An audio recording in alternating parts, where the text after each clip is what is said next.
Paglalakad mo pa lamang ay makikita mo na ang Canto Pares Overload nila. At dito na nga tayo sa may unlimited buffet 199 at balita ko ang dami daw mga reviews na talaga namang napakasarap dito. Napaka-perfect timing nga dahil ako lang isa dito. Ito nga yan sa may Hangouts Unlimited Shabu Shabu.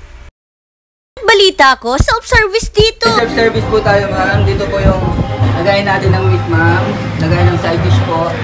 Lagayin ng rice po. Lettuce po, ma'am. Tapos may tong po, tsaka scissor po tayo, ma'am. Kasi dati, di ba, hindi siya self-service? Opo, ma'am. Dati po, sineserve po, ma'am. Pero, change of po, ma'am. Self-service po para masatisfy po yung customer po. Ayun. Thank you, kuya. Eto nga yung mga iba't ibang dishes nila. Depende na nga sa inyo kung anong gusto nyo. For the go, kakasarap ng mga yan. Meron din po silang mga minatamis, minatamis na saging, at ito yung gustong-gusto ko, yung minatamis nilang dilis. Pero sa totoo lang po, ay ilang beses na rin po kaming kumain dito. Ito naman po yung kanilang lettuce na napakalinis. Ito naman po yung kanilang mga pork. Ito naman yung kanilang salt and pepper. Ito naman yung gusto-gusto kong flavor na yung barbecue flavor nila.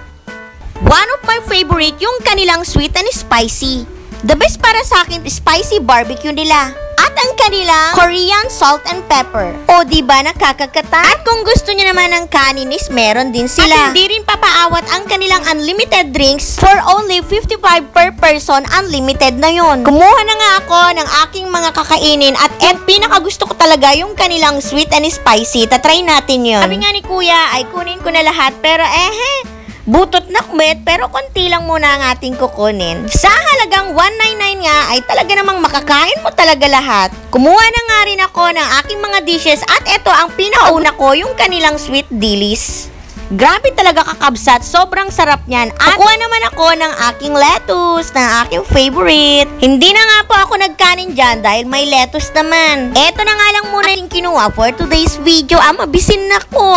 Manong, partakam tagala to uring, tamabisin na ko. Halagang 199 ay talaga namang lahat ng mga nandun na naka-display ay pwede mong kainin. Depende na rin kung anong buffet ang iyong kakainin. Meron ding dagdag. Like kung gusto nyo naman ng beef at ayaw nyo ng pork, ay meron din doon. Check talaga na 100% ang iyong mare-review dito dahil sobrang sarap ng kanilang mga pork. Lasang-lasa mo talaga yung kanilang mga flavor, lalo na yung sweet, spicy, barbecue. Sobrang sarap talaga. Iniisip ko nga dyan si Daddy at saka si Dariela para naman makakain, pero talagang ako lang talaga yung makakapunta dito at makakapag-review nga. Ako lang yung na-invite. Pag nandito nga ang aking mother, ay dito ko naman siya papakainin para matikman niya itong buffet na 199 only. O siya mga kakabsat, at tayo na may kumain muna. Grabe talaga, sobrang sarap din Sobrang sarap ng kanilang potato balls. Ayan, ginunting ko na nga yung iba. Yun kasing meat nila mga kakabsat ay mahaba siya ng manipis. Kaya yan, ginunting-gunting ko muna para makakain ako ng tama. So ayan, sabi ko nga kay kuya ay kuhanan ako ng pangalawang uling. Dalawang option po pala yung pagpipilian, merong butane at meron din silang charcoal. Pagka butane pala yung napili ay meron tong bayad. Pag ako sa inyo, mag-uling na lang kayo.